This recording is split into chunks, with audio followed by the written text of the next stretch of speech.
Muy buenas tardes a todos los oyentes, compañeros y compañeras de nuestro podcast Recuperando la Historia.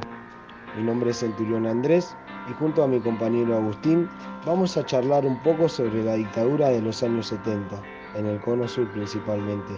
Citaremos a nuestro autor principal, Payaindú Acosta, quien en un texto charla sobre las dictaduras del Cono Sur en 1970.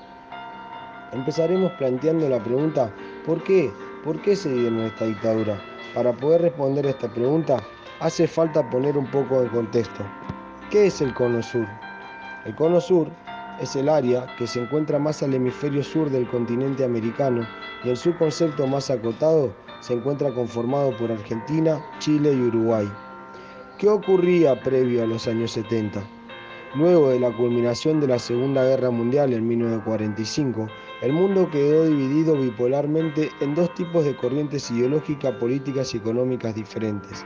Por un lado estaba el sistema capitalista liderado por los Estados Unidos y por el otro el sistema comunista liderado por la Unión Soviética. Ambos en disputa para establecerse como tipo de sistema dominante en el mundo. Este conflicto llevaría al desarrollo de la Guerra Fría, cual culmina en 1990. Este enfrentamiento que tienen estas dos potencias beligerantes provocaría un cambio en la percepción que antes se tenía sobre el enemigo. Antes el enemigo que podría hacerle daño a la nación se encontraba por fuera de las fronteras nacionales.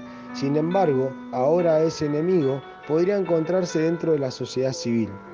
El mayor ejemplo de esto se ve representado en la Revolución Cubana.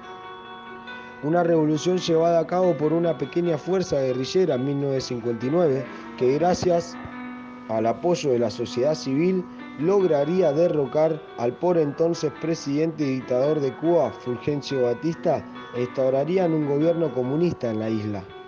Estados Unidos, que hasta entonces, en 1959, había tomado medidas intervencionistas en casi todos los países de Latinoamérica, con el fin de evitar que el comunismo se propague, vio como debajo de sus propias narices nacía una nueva nación comunista.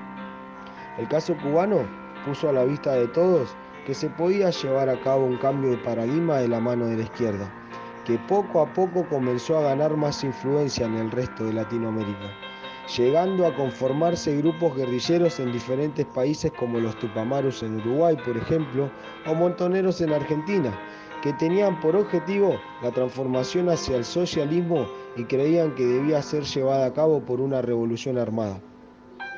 O como es el caso chileno, único y excepcional, que la izquierda llegó a ganar democráticamente sin necesidad de la creación de alguna milicia armada. Esto llevaría a Estados Unidos a diseñar un programa hecho para intervenir de manera directa a los diferentes países latinoamericanos, llevando a cabo una campaña de represión política y terrorismo de Estado, el Plan Cóndor, guiado por la doctrina de la seguridad nacional.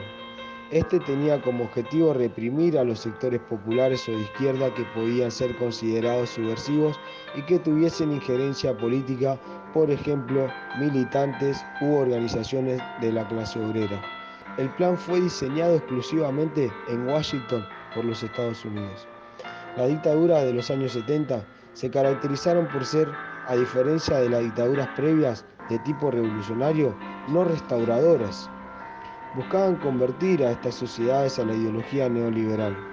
Para muchos autores, Argentina y Chile fueron conejillos de India que utilizaron para ver si era posible instaurar este sistema a la fuerza.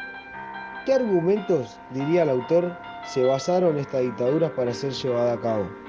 Principalmente en el desorden social y que la democracia estaba en peligro. ¿Por qué estaría en peligro la democracia? Pues si se llegaba a instalar un gobierno de tipo socialista, este atentaría contra los derechos humanos, principalmente el derecho a la propiedad privada, un derecho característico de las democracias occidentales. Sin embargo, estas dictaduras llevarían a cabo medidas antidemocráticas y de violación de los derechos humanos más básicos. Lo paradójico de toda esta cuestión fue que estos gobiernos de facto se veían a sí mismos como demócratas, pero en estados de excepción. Al verse amenazada la democracia, las masas de personas pertenecientes a sectores populares o sectores de la izquierda podían ser catalogados como enemigos.